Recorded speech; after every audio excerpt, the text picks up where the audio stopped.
Assalamualaikum warahmatullahi wabarakatuh. Innal hamdalillah nahmaduhu wa nasta'inuhu wa nastaghfiruh wa na'udzu billahi min shururi anfusina wa min sayyiati a'malina. Man yahdihillahu fala mudhillalah wa man yudlil fala hadiyalah.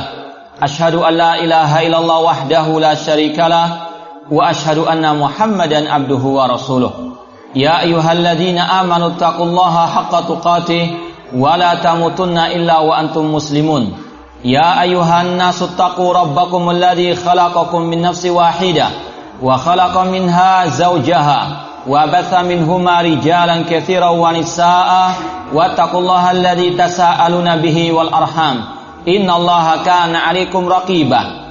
Ya ayyuhalladzina amanu taqullaha wa qulu qawlan sadida yuslih lakum a'malakum wa yaghfir lakum dhunubakum wa man yuti'illaha wa rasulahu faqad faza fawzan 'azima. Amma ba'd, fa in asaqal hadithi kitabullah wa khairal hadi hadi Muhammadin sallallahu alaihi wasallam wa syarrul umuri muhdatsatuha wa kullu muhdatsatin bid'ah wa kullu bid'atin dhalalah wa kullu dhalalatin finnar. Ikhwani fillah wa akhwati, bapak-bapak, ibu-ibu, saudara-saudariku rahimani wa rahmakumullah.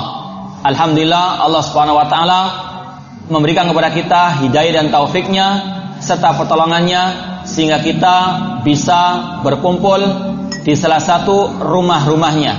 Semoga Allah Subhanahu wa taala menjadikan majlis kita sebagaimana yang telah disabdakan oleh Rasul SAW, wa mashtama qaumun fi baitin min buyutillah yatluna kitaballah wa yatadarasunahu bainahum illa nazat alaihimus sakinah wa ghasyiyatuhumur rahmah wa hafathumul malaika wa dzakarahumullah fiman indah. Rawahu Muslim.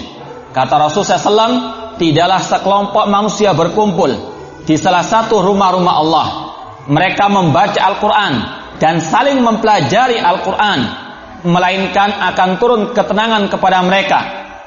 Malaikat akan mengelilingi majlis mereka, dan Allah Subhanahu wa taala atau rahmat Allah Subhanahu wa taala akan meliputi mereka, dan Allah akan memuji mereka di kalangan malaikat yang ada di sisinya. Semoga Allah Subhanahu wa taala menjadikan langkah kita ke tempat ini ikhlas karenanya.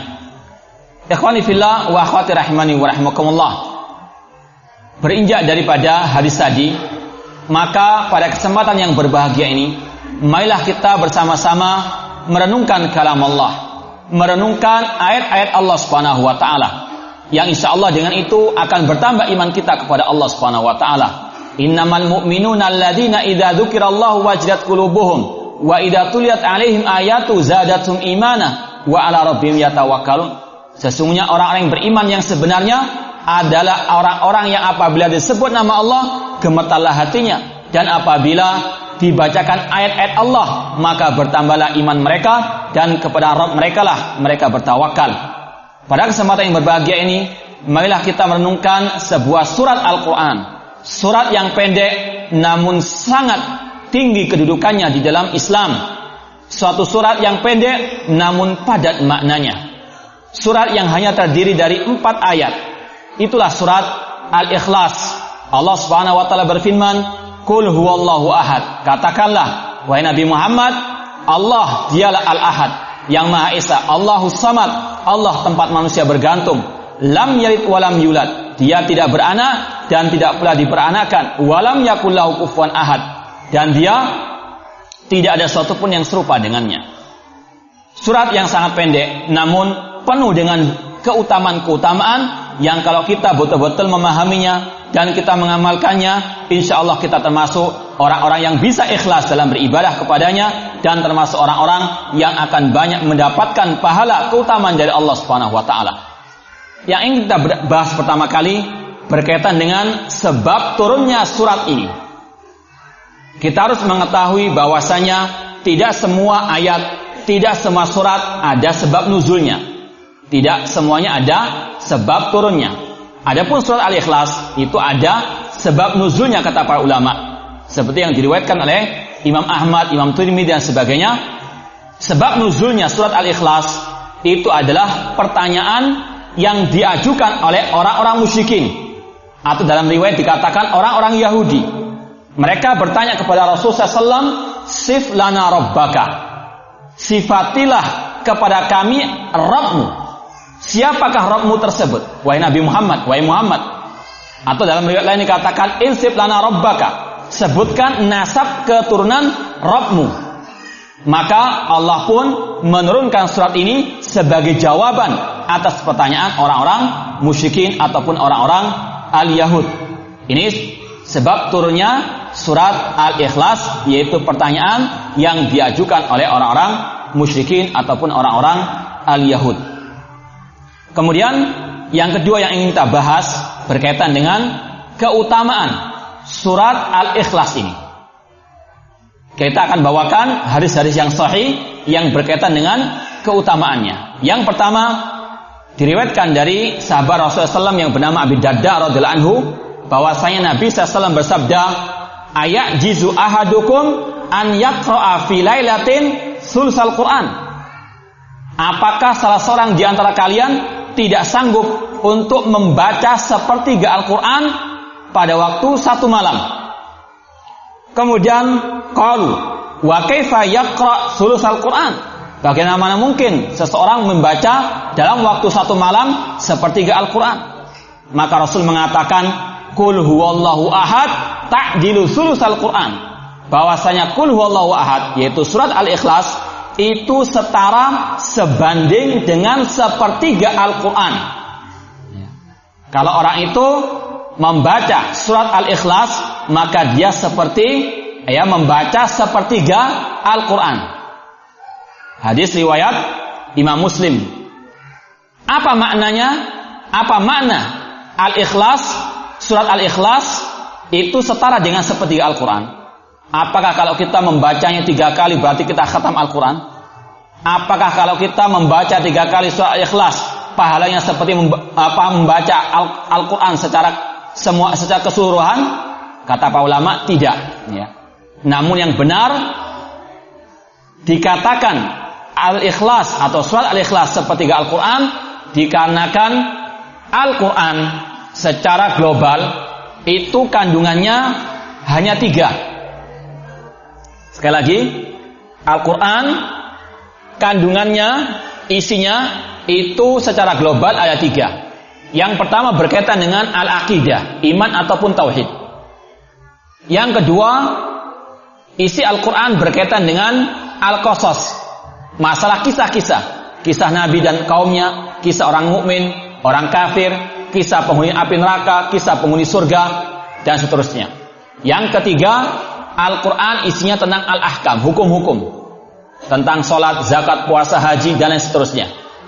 Ini adalah kandungan Al-Quran secara global, tentang akidah, tentang kisah-kisah, dan tentang hukum. Dan surat Al-Ikhlas dari pertama sampai terakhir berkaitan dengan yang pertama tadi, dengan akidah. Maka dikatakan surat Al-Ikhlas sepertiga Al-Quran dari atau dilihat dari apa? Isinya, kandungan isinya dia setara dengan sepertiga Al-Quran Karim karena dia berkaitan dengan al-aqidah secara khusus. Ini diantara yang menunjukkan tentang kedudukan surat Al-Ikhlas, bahwasanya surat Al-Ikhlas itu sepertiga Al-Quran. Kemudian yang kedua, dari Anas bin Malik radhiyallahu anhu, anna rajulan qala, ya Rasulullah, inni uhibbu hadhihi surah. Ada seseorang mengatakan, ya Rasulullah, sesungguhnya aku cinta surat ini, yaitu surat Al-Ikhlas. Qul huwallahu ahad. Apa kata Rasul SAW? Inna hubbaka iyyaha yudkhilukal jannah. Sesungguhnya kecintaanmu kepada surat Al-Ikhlas itu akan memasukkanmu ke dalam surga Allah Subhanahu wa taala. Subhanallah. Keutamaan yang sangat besar, dan ini pula yang mendorong kita untuk bersama-sama merenungkan surat ini. Karena kecintaan kita kepada surat Al-Ikhlas, dan semoga kecintaan kita ini memasukkan kita ke dalam surga Allah Subhanahu wa taala. Hadis ini diriwayatkan Imam Tirmidzi dan disahihkan oleh Syekh Albani rahimallahu taala. Dan cinta kita kepada surat ini mengharuskan kita untuk kita memahami maknanya, mempelajari isi atau kandungannya, dan sekaligus mengamalkan isinya atau konsekuensi daripada surat Al-Ikhlas ini. Ini yang menunjukkan keutamaan surat Al-Ikhlas. Kemudian yang ketiga, Rasulullah SAW pernah bersabda, man qara'a qul huwallahu ahad hatta yakhtimaha asyra marrat banallahu lahu qasran fil jannah. Barang siapa membaca qul huwallahu ahad sampai selesai, barang siapa membaca surat Al-Ikhlas dari awal sampai terakhir 10 kali, maka Allah akan bangunkan istana baginya di surga. Hadis ini diriwayatkan oleh Imam Ahmad dan disahihkan oleh Syekh Albani dalam kitab beliau Silsilah Ahadits As-Shahihah. Ini adalah perbuatan yang sangat mudah.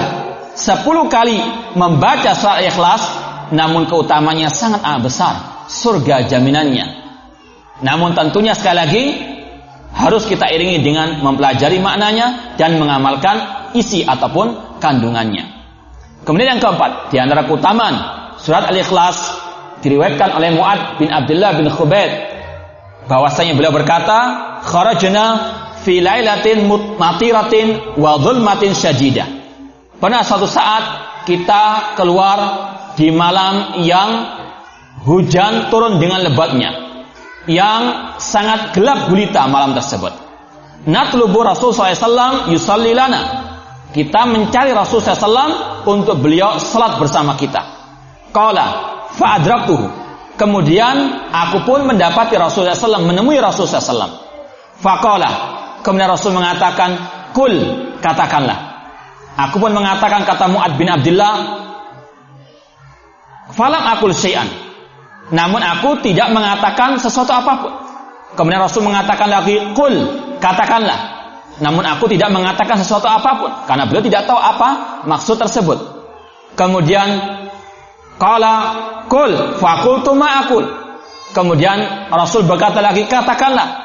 Orang itu mengatakan, apa yang aku harus katakan ya Rasulullah? Kemudian Rasul mengatakan, kul huwallahu ahad wal muawwidzatain hina tumsi wa tusbih salasa marrat takfika min kulli syai'. Kata Rasulullah, bacalah surat Al-Ikhlas dan Al-Falaq dan An-Nas pada pagi dan petang hari 3 kali, maka itu akan mencukupimu dari segala sesuatu. Ini merupakan salah satu wiridnya seorang muslim. Hidupnya orang muslim itu berzikir kepada Allah Subhanahu wa taala. Sejak dia bangun tidur sampai tidur kembali, Rasul banyak mengajarkan kepada kita zikir-zikir yang sangat amat bermanfaat bagi kita. Di antara manfaatnya paling tidak sebagaimana yang Allah firmankan, ala bi dzikrillah tatmainnul qulub. Ketahuilah dengan berzikir kepada Allah hati akan merasa tenang. Di antaranya zikir pagi dan petang. Itu ada tuntunannya dari Rasul sallallahu alaihi wasallam. Ada zikir-zikir yang telah ditentukan oleh Rasulullah SAW yang selanjutnya untuk kita mengikutinya, mengamalkannya agar kita menjadi pengikut setia Rasulullah SAW. Di antaranya membaca surat Al-Ikhlas, surat Al-Falaq dan surat An-Nas 3 kali, maka keutamaannya Allah akan mencukupi kita dari segala sesuatu yang kita butuhkan. Ini hadis riwayat Tirmidzi dan juga disahihkan oleh Syekh Albani rahimahullah taala. Kemudian keutamaan surat Al-Ikhlas yang kelima diriwayatkan oleh Abu Hurairah radhiyallahu anhu, qala aqbaltu ma'an Nabi sallallahu alaihi wasallam. Aku pernah bersama dengan Nabi sallallahu alaihi wasallam. Fasami'a rajulan yaqra qul huwallahu ahad Allahus samad. Kemudian Rasul mendengar seseorang membaca surat Al-Ikhlas, qul huwallahu ahad Allahus samad lam yalid wa lam yulad wa lam yakul lahu kufuwan ahad. Faqala Rasul sallallahu alaihi wasallam wajabat. Rasul pun langsung mengatakan pasti. Ya. Kemudian aku mengatakan, kata Abu Hurairah radhiyallahu anhu, wa ma wajabat? Apa maksud pasti itu ya Rasulullah? Rasul menjawab, al-jannah. Pasti orang itu masuk ke dalam surga Allah Subhanahu wa taala. Hadis riwayat Tirmidzi dan juga disahihkan oleh Syekh Albani rahimahullah taala. Balasannya sangat besar bagi orang-orang yang mencintai, yang membaca dan yang mengamalkan surat Al-Ikhlas ini. Surga Allah Subhanahu wa taala balasannya. Demikian pula Rasul SAW pernah suatu saat mengirim pasukan perang yang dipimpin oleh seorang panglima. Sang panglima ini ketika mengimami sholat, dia selalu mengulang-ulang surat Al-Ikhlas. Kemudian pasukannya penasaran, ya, mengapa kok selalu dibaca surat Al-Ikhlas? Bukan berarti dia nggak tahu bacaan yang lain, dia tahu. Cuma mengapa kok diulang-ulang bacaan Al-Ikhlas tersebut? Mereka pun bertanya kepada Rasul sallallahu alaihi wasallam. Kemudian Rasul mengatakan, tanyakan orang tersebut. Kemudian ketika ditanya, mengapa engkau sering mengulang-ulang surat Al-Ikhlas dalam salatmu? Maka sang panglima tersebut mengatakan, li'annaha sifatur rahman wa ana uhibbuha. Karena surat Al-Ikhlas itu berkaitan dengan sifat Allah dan aku cinta kepada sifat Allah Subhanahu wa taala. Kemudian ketika dikabarkan hal itu kepada Rasulullah SAW, maka Rasul mengatakan, fa akhbiru bi anna Allah yuhibbuhu. Kabarkanlah kepada dia bahwasanya Allah mencintainya karena dia mencintai surat Al-Ikhlas, karena dia cinta kepada sifat-sifat Allah Subhanahu wa taala. Inilah ma'asal muslimin rahimani wa rahimakumullah, yang merupakan faktor yang mendorong kita untuk mempelajari, merenungkan surat yang sangat mulia ini, surat Al-Ikhlas. Karena banyak keutamanya, surga Allah balasannya, kecintaan Allah bagi orang yang membacanya dan yang mencintainya, dan banyak lagi yang lainnya. Ini sebagian riwayat-riwayat yang sahihah yang menunjukkan tentang keutamaan dan kedudukan surat Al-Ikhlas. Di sana banyak hadis-hadis yang palsu atau hadis-hadis yang lemah, yang tidak sahih, yang berkaitan dengan surat Al-Ikhlas ini. Maka wajib untuk kita memahaminya. Tidak semua hadis-hadis yang berkaitan dengan keutamaan surat Al-Ikhlas semuanya sahih. Kita contohkan satu saja. Ya, ini hadis yang dhaif, hadis yang lemah, yang tidak sahih berkaitan dengan keutamaan surat Al-Ikhlas. Disebutkan bahwasanya man marra bil maqabir faqara qul huwallahu ahad 11 marrah thumma wahaba ajrahu lil amwat utiya minal ajri bi adadil amwat. Ada sebuah hadis sekali lagi yang dhaif yang mengatakan barang siapa yang melewati kuburan kemudian membaca qul huwallahu ahad 11 kali, kemudian dia niatkan pahalanya untuk orang yang mati, maka dia akan diberi pahala sebanyak orang yang mati tersebut. Ya. Sekali lagi, ini hadis yang dhaif, jangan diamalkan. Ya, tidak boleh diamalkan. Fi sahihun yatun anid dhaif. Di dalam hadis yang sahih terdapat kecukupan daripada hadis yang dhaif. Ya, kita sampaikan di sini untuk kita ketahui di sana ada hadis-hadis yang dhaif, yang lemah, bahkan yang palsu berkaitan dengan keutamaan surat-surat Al-Quran, di antaranya surat Al-Ikhlas. Demikian pula ya surat-surat yang lainnya, ada yang sahih, ada yang dhaif. Seperti misalnya keutamaan surat Yasin misalnya, kata ulama tidak ada yang sahih sama sekali tentang ya keutamaan surat Yasin. Ada yang mengatakan bahwasanya surat Yasin itu adalah jantungnya Al-Quran. Kata ulama itu hadisnya tidak sahih. Sekali lagi kita harus waspada, karena Rasul mengatakan man kadzaba alayya muta'ammidan falyatabawa maq'adahu minan nar. Barang siapa yang berdusta atas namaku atau sengaja berdusta atas namaku, maka siapkanlah tempat duduknya di dalam api neraka. Sekali lagi, hadis yang kita baca terakhir tadi itu hadis lemah, tidak boleh diamalkan. Yang saya sudah banyak tadi, cukup bagi kita untuk betul-betul bisa mengamalkannya. Kemudian yang ingin kita bahas adalah yang ketiga, berkaitan dengan sebab penamaan surat ini dengan surat Al-Ikhlas. Mengapa surat ini dinamakan surat Al-Ikhlas? Kalau mungkin surat Al-Baqarah, mengapa dinamakan surat Al-Baqarah? Karena di situ ada penyebutan Al-Baqarah dalam kisah Nabi Musa alaihissalam. Ayat kursi, kenapa dikatakan ayat kursi? Karena ada kata-kata wasi'a kursi samawati wal ard. Sekarang Al-Ikhlas, tidak ada kata-kata apa? Al-Ikhlas. Kalau An-Nas ada, qul a'udzu birabbin nas, malikin nas. Kalau ini tidak ada. Apa sebabnya dikatakan surat Al-Ikhlas? Kata para ulama, ada dua maknanya, ada dua sebabnya. Yang pertama, dikatakan surat ini Al-Ikhlas karena kalau orang itu membaca surat Al-Ikhlas ini dan dia memahami isinya dan dia betul-betul meyakininya, maka insya Allah dia termasuk orang-orang yang ikhlas dalam beribadah kepada Allah Subhanahu wa Ta'ala. Karena surat ini kalau kita nanti akan pelajari, itu mendorong orang betul-betul mengikhlaskan semuanya untuk Allah Subhanahu wa Ta'ala. Oleh karena itulah dikatakan surat Al-Ikhlas. Yang kedua, kata para ulama, kenapa dikatakan surat Al-Ikhlas? Karena Surat ini, ya, Al-Ikhlas itu artinya memurnikan. Di dalam surat ini Allah ingin memurnikan untuk menjelaskan tentang dirinya saja, ya.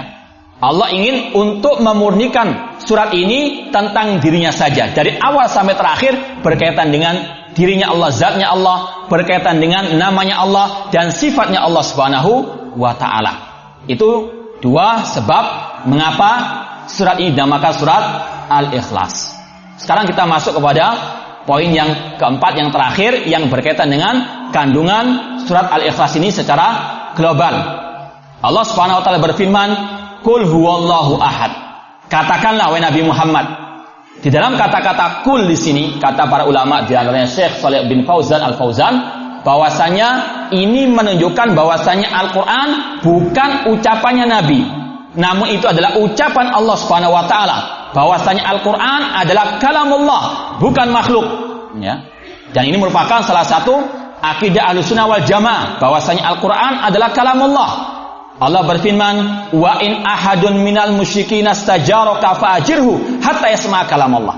Apabila ada seseorang dari musyrikin memohon perlindungan kepada kamu Nabi Muhammad, lindungilah dia sampai dia mendengarkan kalam Allah, yaitu mendengarkan Al-Qur'anul Karim.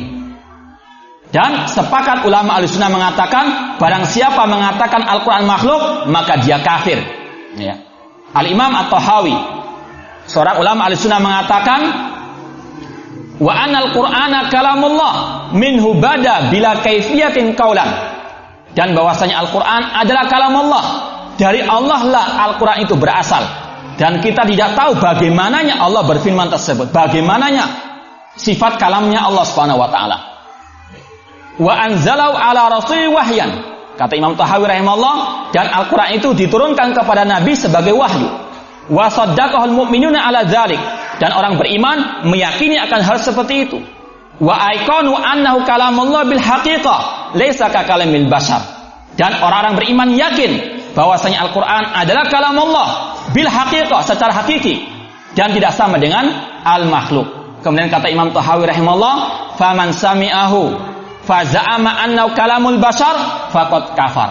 Barang siapa mendengar Al-Qur'an dan dia meyakini Al-Qur'an adalah kalamul makhluk, adalah makhluk, maka ini adalah orang yang kafir. Faman sami'ahu fa za'ama annahu kalamul bashar faqad kafar. Barang siapa mendengar Al-Qur'an dan dia menganggap Al-Qur'an kalamul makhluk, kalamnya manusia, maka dia telah kafir. Maka demikian pula orang yang mengatakan Al-Qur'an perlu direvisi, Al-Qur'an perlu untuk diadakan edit, maka ini adalah ucapan yang kufur yang bisa mengeluarkan pelakunya dari al-Islam. Dan Allah telah mengatakan, mengancam orang-orang yang mengatakan Al-Qur'an adalah ucapannya manusia, ucapannya makhluk. Allah mengatakan, in hadza illa qaul bashar sa'uslihi saqar. Orang musyrikin dahulu mengatakan tidaklah Al-Qur'an kecuali ucapannya manusia. Allah menjawab, sa'uslihi saqar, aku akan memasukkan orang tersebut ke dalam neraka saqar. Maka dari situlah ulama Ahlussunnah mereka tegar, mereka tetap menjelaskan di dalam kitab-kitab mereka bahwasanya Al-Qur'an adalah kalam Allah, firman-Nya Allah Subhanahu wa taala, dan bukan makhluk. Dan barang siapa mengatakan makhluk, maka dia kafir. Kemudian Allah mengatakan qul huwallahu ahad, Allahu ahad. Allah merupakan induk daripada al-asmaul husna. Allah mengatakan walillahil asmaul husna fad'uhu biha. Allah memiliki nama-nama yang baik dan berdoalah dengan menyebut nama Allah tersebut. Allah merupakan induk daripada semua nama yang lainnya. Karena apa? Karena setiap kali Allah Subhanahu wa taala menyebutkan nama-namanya, Allah mulai dengan mengatakan seperti tadi, qul huwallahu ahad, Allahus samad. Sebelum menyebut al-ahad, as-samad, Allah dahului dengan apa? Allah. Demikian pula dalam ayat Al-Kursi, huwallahu alladzi la ilaha illa huwa al-hayyul qayyum. Ya, sebelum menyebutkan al-hayyul qayyum, Allah dahului dengan apa? Allah. Huwallahu alladzi la ilaha illa huwa al-malikul qudusus salam, dan seterusnya. Dimulai dengan apa? Allah. Allah adalah induk daripada al-asma'u al-husna. Makanya kita memohon kepada Allah dengan mengatakan ya Allah, Allahumma. Ini termasuk tawassul yang disyariatkan ketika kita berdoa kepada Allah Subhanahu wa taala, yaitu dengan menggunakan nama-namanya, di antaranya Allah. Kemudian apa arti Allah? Ya. Kita sering mengatakan ya Allah, namun apa arti Allah itu? Kata Abdullah bin Abbas radhiyallahu anhuma, seorang sahabat Rasulullah SAW, beliau mengatakan Allah artinya dzul uluhiyati wal ubudiyati ala khalqi jami'an. Allah adalah zat yang wajib untuk disembah dan diibadai oleh seluruh makhluk-makhluknya. Kalau orang itu, makanya tadi, kalau orang itu membaca surat ini dan paham isinya, maka dia pasti mengikhlaskan semua ibadahnya kepada Allah. Karena Allah artinya zat yang wajib disembah dan diibadai, tidak ada sekutu baginya. Namun sangat disayangkan, berapa banyak orang membaca surat Al-Ikhlas ini, membaca Qul huwallahu ahad, namun dia masih memberikan sebagian ibadahnya, memalingkan sebagian ibadahnya kepada selain Allah Subhanahu wa taala. Beristighatsah kepada wali yang telah mati, meminta kepada kuburan keramat, dan seterusnya. Ini adalah syirik kepada Allah Subhanahu wa taala, bertentangan dengan surat Al-Ikhlas, bertentangan dengan Qul huwallah, yaitu Allahu ahad, Allah Maha Esa. Kemudian Allah tekankan lagi Qul huwallahu ahad, Allah Maha Esa. Esa dalam rububiyahnya, Esa dalam uluhiyahnya, Esa dalam nama-nama dan sifatnya. Maka kewajiban kita mengesahkan Allah, meyakini bahwasanya Allah satu-satunya yang menciptakan, mengatur alam semesta, menguasai alam semesta, meyakini Allah lah satu-satunya sembahan yang hak, tidak ada sembahan yang hak kecuali Allah Subhanahu wa taala. Dzalika bi anna Allaha wal haq wa anna ma yad'una min dunil batil. Demikianlah bahwasanya Allah satu-satunya sembahan yang hak dan selain Allah adalah sesembahan yang batil. Karena Allahu ahad, tidak ada sekutu baginya. Demikian pula Qul huwallahu ahad, ahad dalam masalah nama-nama dan sifatnya. Nama-nama dan sifat Allah tidak ada sesuatu pun yang serupa dengannya. Laisa kamitsli syai'un wa huwas samiu al-basir. Dan kalau orang itu mau dia dikatakan sebagai orang yang beriman yang sebenarnya, harus betul-betul mengesahkan Allah dalam ketiga tauhid tersebut. Tidak boleh dia mensekutukan Allah dalam tauhid rububiyah. Tidak boleh orang itu mensekutukan Allah dalam tauhid uluhiyah. Demikian pula dalam tauhid asma wa sifat. Namun sangat disayangkan, berapa banyak dari kaum muslimin mereka berpaling daripada Qul huwallahu ahad, berpaling daripada at-tauhid. Itu utama pada hari-hari seperti ini, ketika mereka merayakan Maulid Nabi SAW yang tidak pernah diajarkan oleh Rasul SAW. Sebagian mereka mengucapkan ucapan yang kufur, yang syirik dalam uluhiyah, rububiyah dan asma wa sifat.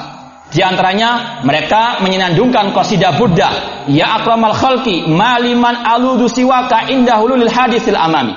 Mereka berlebih-lebihan dalam menyanjung Nabi, menuhankan Nabi sallallahu alaihi wasallam, mengatakan wahai Nabi, wahai Muhammad, makhluk yang paling mulia, tidak ada tempat aku berlindung ketika musibah datang kecuali kepadamu. Syirik dalam tauhid al-uluhiyah, berlindung kepada Nabi Muhammad sallallahu alaihi wasallam. Padahal Allah mengatakan Qul a'udzu birabbil falaq, Qul a'udzu birabbin nas. Berlindung kepada Allah, namun mereka berlindung kepada Nabi Muhammad SAW. Wa iyyamsaskallahu bidurrin fala kashifa lahu illa huwa. Allah mengatakan apabila Allah menimpakan musibah kepada kalian, tidak ada yang bisa mengentasnya kecuali Allah Subhanahu wa taala. Namun mereka berlindung kepada Nabi SAW, mensekutukan Allah dengan Nabi Muhammad SAW. Ditambah lagi, kalau tadi syirik dalam uluhiyah, mereka tambahkan lagi syirik dalam tauhid uluhiyah, dalam tauhid rububiyah. Mereka mengatakan wa min judika dunya wa dharrataha. Di antara kedermawananmu wahai Nabi Muhammad adanya dunia dan akhirat. Padahal Allah mengatakan wa innalana lal akhirata wal ula. Sesungguhnya kita yang memiliki akhirat dan dunia ini. Allah yang memiliki segala-galanya. Namun mereka mengatakan Nabi Muhammad yang memiliki dunia dan akhirat. Syirik dalam tauhid rububiyah. Tidak cukup hanya itu saja. Mereka pun apa? Menggenapkan syirik mereka dalam tauhid asma wa sifat. Mereka mengatakan wa min ulumika ilmul lauhi wal qalam. Dan di antara ilmu wahai Nabi Muhammad, ilmu tentang lauhul mahfuz, ilmu ghaib. Padahal Allah mengatakan qul la ya'lamul ghaib, qul la ya'lamu man fis samawati wal ardil ghaib, qul la ya'lamu man fis samawati wal ardil ghaiba illallah. Katakanlah Nabi Muhammad, tidak ada yang mengetahui yang gaib di langit maupun di bumi kecuali Allah Subhanahu wa taala. Genap sudah kesyirikan mereka dalam rububiyah, uluhiyah dan asma wa sifat. Naudzubillahi min dzalik. Padahal mereka membaca Qul huwallahu ahad, yang kewajiban mereka mentauhidkan Allah dalam rububiyah, uluhiyah ataupun asma wa sifat. Kemudian Allah menegaskan lagi, Allahu as-samad. Allah tempat bergantung. As-samad, kata Syekh Muhammad bin Shalih Al-Utsaimin, artinya al-kamil fi sifatihi alladhi iftaqarat ilaih jami'u makhluqati. As-samad artinya zat yang sempurna dengan sifat-sifatnya, zat yang tidak ada kekurangannya sama sekali. Seperti yang kita sampaikan tadi pagi di masjid ini juga, arti Allahu antas salam, ya Allah engkau adalah as-salam, yaitu zat yang tidak atau zat yang selamat daripada kekurangan ataupun dari aib. Allah Maha sempurna sifat-sifatnya, tidak ada kekurangan sama sekali dalam sifat Allah Subhanahu wa taala. Kemudian kata Syekh Muhammad bin Utsaimin, as-samad artinya juga zat yang selalu dibutuhkan oleh hamba-hambanya. Artinya wajib kita meyakini bahwasannya segala kebutuhan kita harus kita minta kepada Allah, harus kita gantungkan hidup kita kepada Allah Subhanahu wa taala. Qul inna sholati wa nusuki wa mahyaya wa mamati lillahi rabbil alamin. Katakanlah, sesungguhnya salatku, sesembelihanku, hidup dan matiku hanyalah untuk Allah, Rabb semesta alam. Harus kita yakini kita selalu harus butuh kepada Allah Subhanahu wa taala, namun Allah tidak butuh kepada kita. Ya, kita yakini kita harus butuh kepada Allah, namun Allah tidak butuh kepada kita. Ya ayuhan nasu antumul fuqara ilallah. Ya wahai manusia, kalian adalah fuqara kepada Allah, wallahu ghaniyul hamid. Sedangkan Allah Maha Kaya lagi Maha terpuji. Dan wajib kita yakini ibadah yang kita lakukan itu tidak menambah sedikit pun kekuasaan Allah. Allah tidak butuh kepada ibadah kita. Kita yang butuh untuk beribadah kepada Allah. Wa ma khalaqtul jinna wal insa illa liya'budun ma uridu minhum min rizqin wa ma uridu an yut'imun. Dan tidaklah aku ciptakan jin dan manusia kecuali untuk beribadah kepadaku. Aku tidak membutuhkan, aku tidak menginginkan untuk mereka memberikan aku makan ataupun untuk memberikan kepadaku rezeki. Allah gak butuh kepada kita, Allah gak butuh dengan ibadah kita. Jangan pernah meyakini kalau kita bermaksiat kepada Allah rugi, tidak sama sekali. Allah berfirman dalam hadits qudsi, ya bani Adam, wahai anak Adam, wahai manusia, lau anna awwalakum wa akhirakum wa insakum wa jinnakum kanu ala atqa qalbi rajulin wahidin minkum ma zada dzalika min mulki syai'an. Wahai manusia, seandainya kalian semuanya dari awal dan yang terakhir, demikian pula dengan jinnya yang pertama sampai yang terakhir, mereka semuanya di atas hati orang yang bertakwa di antara kalian, semuanya seperti Nabi Muhammad misalnya, hal itu kata Allah tidak menambahkan sedikit pun dari kekuasaanku. Demikian pula sebaliknya, ya bani Adam, wahai manusia, lau anna awwalakum wa akhirakum wa jinnakum wa insakum kanu ala afjari qalbi rajulin wahidin minkum ma naqasa min mulki syai'ah. Demikian pula wahai bani Adam, seandainya orang pertama dari kalian sampai yang terakhir, jinnya yang pertama sampai yang terakhir, mereka semuanya di atas hati manusia yang paling fajir, yang paling fasik, yang paling kufur, hal itu tidak mengurangi sedikit pun daripada kekuasaan Allah. Allah tidak butuh dengan ibadah kita. Kita yang butuh untuk beribadah kepada Allah. Kita yang butuh kepada Allah Subhanahu wa taala. La haula wala quwata illa billah. Tidak ada daya dan kekuatan kecuali dengan pertolongan Allah Subhanahu wa taala. Itu yang harus kita yakini. Dan harus kita menyerahkan semua kebutuhan kita kepada Allah karena Allahus Samad. Makanya kalau orang itu memahami ayat ini, surat ini, maka dia akan betul-betul bisa ikhlas, memurnikan hidupnya, kematiannya, ibadahnya, semuanya untuk Allah Subhanahu wa taala. Kemudian Allah menegaskan tentang kesempurnaan sifatnya, lam yalid wa lam yulad. Allah tidak beranak dan tidak diperanakkan karena Allahu Ahad, Allah Maha Esa. Demikian pula Allah Samad, Allah itu sempurna, tidak butuh dengan anak ataupun bapak, tidak butuh dengan anak ataupun orang tua. Lam yalid wa lam yulad. Dan ayat ini sebagai bantahan kepada orang musyrik yang mengatakan bahwasanya malaikat adalah putrinya Allah, sebagai bantahan terhadap orang-orang Yahudi yang mengatakan Uzair ibnullah, Uzair adalah anaknya Allah, dan juga sekaligus sebagai bantahan terhadap orang Nasara yang mengatakan Al-Masih ibnullah. Dan inilah metode Al-Quran. Al-Quran tidak mendiamkan kebatilan ataupun kekufuran. Al-Quran selalu membantah orang-orang yang menyimpang daripada al-aqidah as-sahihah. Seperti yang kita sampaikan tadi pagi bahwasanya ar-raddu 'alal mukhalif minal amri bil ma'ruf wan nahi 'anil munkar. Membantah orang yang menyelisih Al-Quran dan Sunnah merupakan bagian daripada al-amr bil ma'ruf wan nahyu 'anil munkar. Tidak boleh kebatilan, kesyirikan, kekufuran kita biarkan, harus kita bantah, harus kita betul-betul luruskan agar umat selamat daripada fitnah syubhat tersebut. Kemudian Allah tutup dengan ayat Walam yakul lahu kufuwan ahad. Dan Allah tidak ada sesuatu pun yang serupa dengannya. Tidak ada serupa dengannya baik dalam rububiyahnya, uluhiyahnya ataupun asma dan sifatnya. Allah berfirman, "Laisa kamitslihi syai'un wa huwas samiul basir." Fala taj'alu lillahi andadan. Jangan kalian membuat tandingan-tandingan bagi Allah. Hal ta'lamu lahu samiyah. Apakah engkau mengetahui apa ada yang sama dengan Allah? Jawabnya tidak ada. Tidak ada yang serupa dengan Allah Subhanahu wa taala dalam zatnya, namanya, sifatnya ataupun perbuatan Allah Subhanahu wa taala. Maka konsekuensinya jangan kita menyamakan Allah dengan al-makhluk. Namun sangat disayangkan sebagian manusia, sebagian kaum muslimin menyamakan Allah dengan makhluk. Mereka mengatakan kalau saya berdoa kepada Allah langsung tidak diterima. Sebagaimana presiden, kalau kita menghadap presiden harus menghadap apa? Ajudannya. Maka dari situ kita harus tawasul kepada wali yang telah mati karena mereka itu sebagai ajudannya Allah Subhanahu wa taala.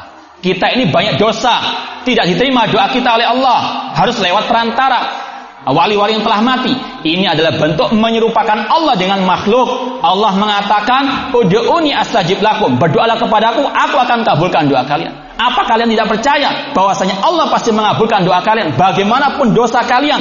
Selama kalian berdoa kepada Allah dengan adab-adabnya, dengan syarat-syaratnya, maka insya Allah Allah akan mengabulkan. Allah berjanji, "Wallahu la yukhliful mi'ad." Dan Allah tidak akan mungkin mengingkari janjinya. "Wa idza salaka ibadi anni fa inni qarib ujibu da'watad da'i idza da'a."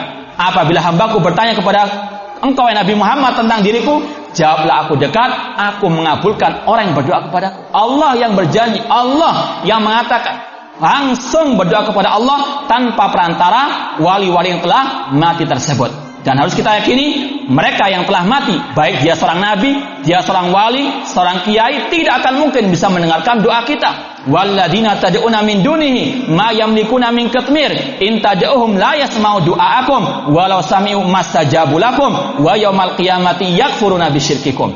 Dan orang-orang yang kalian seru selain Allah, mereka tidak memiliki meskipun kulit ari. Jika kalian berdoa kepada mereka, orang-orang yang telah mati tersebut, mereka tidak akan mungkin bisa mendengarkan doa kalian.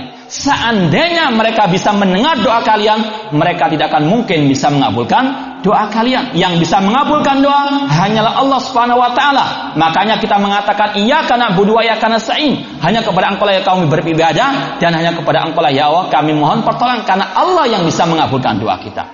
Dan Allah mengatakan, "Wa man adallu mimman yad'u min dunillahi man la yastajibu lahu ila yaumil qiyamah wa hum an du'aihim ghafilun."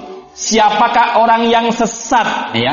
Adakah orang yang lebih sesat daripada orang-orang yang berdoa kepada selain Allah yang tidak bisa mengabulkan doanya sampai hari kiamat, dan mereka yang diminta-mintai itu lalai daripada doa mereka. Allah mengatakan orang yang berbuat syirik adalah orang yang paling sesat, orang yang paling zalim. Inna syirka la dzulmun adzim. Maka kewajiban kita, ikhwani fillah wa akhwati rahimakumullah, betul-betul mengamalkan surat Al-Ikhlas agar kita betul-betul bisa ikhlas dalam beribadah kepada Allah Subhanahu wa taala. Dan itulah makna syahadat yang selalu kita ucapkan, asyhadu alla ilaha illallah la ma'budu bihaqqin illallah. Tidak sembahan yang hak kecuali Allah Subhanahu wa taala. Sudah ada? Kurang berapa? Kemudian ikhwani fillah wa akhwati rahimani wa rahmukumullah. Setelah kita betul-betul memahami surat Al-Ikhlas ini, maka wajib bagi kita untuk betul-betul mengamalkan dalam kehidupan kita sehari-hari. Ya. Di antaranya tadi yang sudah kita sampaikan, di antara pengamalan surat Al-Ikhlas, kita jadikan surat Al-Ikhlas sebagai wirid, ya, wirid pagi dan petang. Demikian pula Rasul mengajarkan kepada kita surat Al-Ikhlas kita baca sebelum kita tidur dengan ditambahkan qul a'udzu birabbil falaq, qul a'udzu birabbin nas. Demikian pula surat Al-Ikhlas kita baca dengan dua surat tadi pada waktu kita selesai salat fardu. Ini semuanya kata para ulama untuk menggembleng kita, untuk terus mengokohkan keimanan kita kepada Allah Subhanahu wa taala. Oleh karena itulah semua ibadah yang kita lakukan itu semuanya mengarahkan kita untuk bertauhid kepada Allah Subhanahu wa taala. Ketika kita berzikir memakai surat Al-Ikhlas tadi, maka itu merupakan bentuk penggemblengan, pengokohan terhadap iman kita kepada Allah Subhanahu wa taala. Setiap hari kita membaca surat Al-Ikhlas tersebut, ya. pada waktu pagi dan petang itu sudah kita baca 6 kali, ya. Pagi 3 kali, sore 3 kali. Ditambah lagi selesai sholat, ya, kita membaca surah Al-Ikhlas sekali, ya. Kalau selain subuh dan maghrib misalnya. Intinya lebih dari 10 kali kita membaca Al-Ikhlas setiap hari. Itu menunjukkan kepada kita tentang bagaimana kedudukan Al-Ikhlas dan bahwasanya kita ingin digembleng oleh Allah Subhanahu wa taala untuk kita bisa ikhlas dalam beribadah kepada Allah Subhanahu wa taala. Ya, surat Al-Ikhlas bukan untuk kita jadikan jimat, jadikan jimat di rumah-rumah dengan tulisan yang indah untuk menghiasi dinding, bukan, namun mengamalkan surat Al-Ikhlas yaitu dengan kita mengamalkannya sesuai dengan apa yang dituntunkan, diajarkan oleh Rasul SAW. Demikian pula di antara yang disunahkan Rasulullah SAW untuk kita membacanya atau membaca Al-Ikhlas yaitu pada waktu kita selesai tawaf di Al-Ka'bah. Bagi yang umrah atau yang haji, setelah dia tawaf 7 kali di Ka'bah, dia disunahkan untuk sholat 2 rakaat di belakang makam Ibrahim kalau dia sanggup. Kalau tidak, di tempat manapun dari Masjidil Haram disunahkan untuk sholat 2 rakaat tawaf.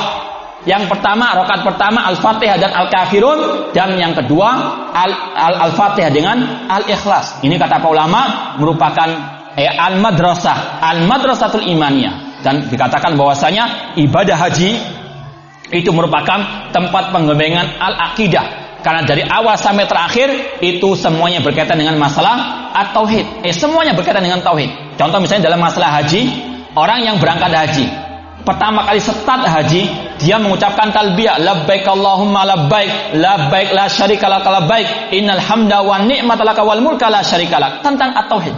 Ya. Ketika dia tawaf, ya, dia ingat ucapan Umar bin Khattab radhiyallahu taala anhu. Umar bin Khattab mengatakan, wallahi inni la a'lamu annaka hajarun la tanfa wa la tadur. Ketika Umar bin Khattab mencium Hajar Aswad, beliau mengatakan, demi Allah, aku sesungguhnya tahu engkau batu biasa, tidak bisa mendatangkan manfaat dan madarat. Seandainya aku tidak melihat Rasul menciummu, aku tidak akan menciummu. At-tauhid al-ittiba, meyakini yang bisa mendatangkan manfaat dan madarat hanyalah Allah. Kemudian kata Umar bahwasanya aku menciummu karena ada dalilnya, karena ada contohnya dari Rasulullah SAW. Itulah para sahabat tidak beribadah kecuali kalau ada dalilnya, tidak mau melaksanakan tuntunan kecuali yang dituntunkan oleh Rasulullah SAW. Dan itulah yang selayaknya untuk kita laksanakan, mengikuti jejak para sahabat, selalu ittiba kepada Rasulullah SAW. Ya, kemudian setelah tawaf, orang itu salat 2 rakaat di belakang makam Ibrahim. Dianjurkan membaca Al-Kafirun. Intinya tentang masalah at-tauhid juga, qul ya ayyuhal kafirun, dan juga berlepas diri daripada orang kafir. Tidak mencintai orang kafir, tidak loyal kepada orang kafir, namun membenci orang kafir, memusuhi orang kafir, namun harus diyakini membenci, memusuhi, tidak harus mendolimi. Kemudian kata para ulama juga, ketika orang itu sa'i antara Safa dan Marwah, disunahkan ketika di Safa Marwah membaca kalimat syahadat, yaitu diantaranya membaca la ilaha illallah.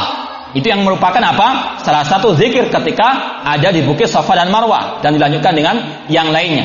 Demikian pula pada waktu dia wukuf di Arafah, Rasul mengatakan, khairu ma qultu ana wan nabiyyuna min qabli la ilaha illallah wahdahu la syarikalah lahul mulku wal hamdu wa huwa ala kulli syai'in qadir.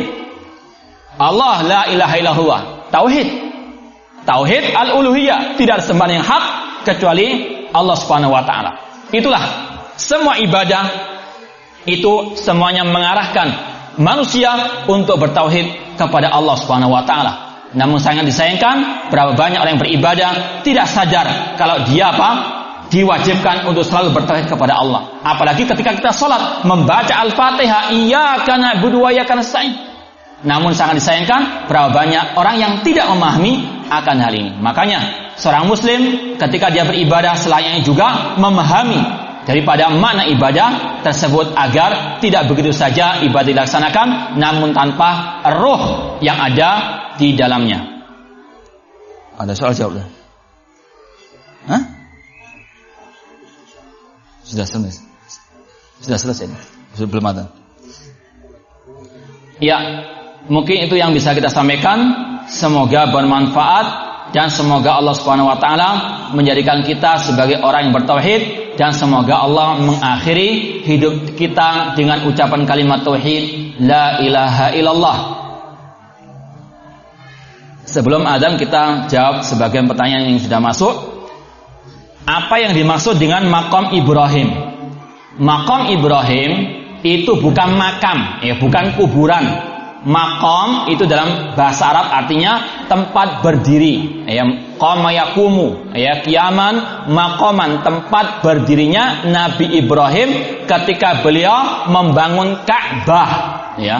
Kalau sekarang kalau kita lihat itu di dalam kaca ada kelihatan 2 telapak kaki. Itu maksud daripada maqam Ibrahim, ya, tempat berdirinya Nabi Ibrahim ketika beliau bangun Al-Ka'bah, bukan makam yang artinya kuburan. Karena di dalam Islam dilarang untuk membangun masjid di atas kuburan. Rasulullah SAW pada akhir hayat beliau berwasiat dengan mengatakan la'anallahu al-yahuda wan nasara ittakhadhu qubur anbiya masajid. Allah melaknat orang Yahudi dan Nasara yang menjadikan kuburan-kuburan nabi mereka sebagai al-masjid. Ini adalah syariat Islam, bahwasanya masjid didirikan untuk ditauhidkan Allah Subhanahu wa taala. Allah Subhanahu wa taala berfirman, "Innama ya'muru masajidallahi man amana billahi wal yaumil akhir." Sesungguhnya orang-orang yang memakmurkan masjid Allah adalah orang-orang yang beriman kepada Allah dan hari akhir. Makanya juga Allah mengatakan, "Maka nalil musyrikina an ya'muru masajidallah." Tidak layak orang musyrik memakmurkan masjid Allah, karena masjid didirikan untuk Allah disembah, untuk Allah diesakan, untuk ditauhidkan, bukan untuk disekutukan. Karena kalau ada kuburan di dalam masjid, pasti Allah akan disekutukan, pasti Allah akan diduakan oleh manusia, dan itu yang terjadi. Dan Allah pun berfirman, "Wa annal masajida lillah fala tad'u lillahi ahada." Sesungguhnya masjid-masjid itu milik Allah, jangan kalian berdoa kepada selain Allah Subhanahu wa taala. Ini salah satu cara memakmurkan masjid, yaitu menjadikan masjid sebagai syiar at-tauhid. Di situ ditauhidkan Allah Subhanahu wa taala, bukan malah disekutukan. Sebab yang sering diziarahi di sini Lombok, kubur wali dinamakan makam. Ya beda, makom dengan makam, ya. Makom tempat berdiri, sedangkan makam kuburan. Sekali lagi, tidak boleh dalam Islam dibangun masjid di atas kuburan, karena itu akan menuju kepada pintu kesyirikan kepada Allah Subhanahu wa taala yang sering kita lihat di tengah-tengah kaum muslimin. Ya, saya rasa cukup sekian, mudah-mudahan bermanfaat, dan kurang lebihnya saya mohon maaf. Aku qouli hadza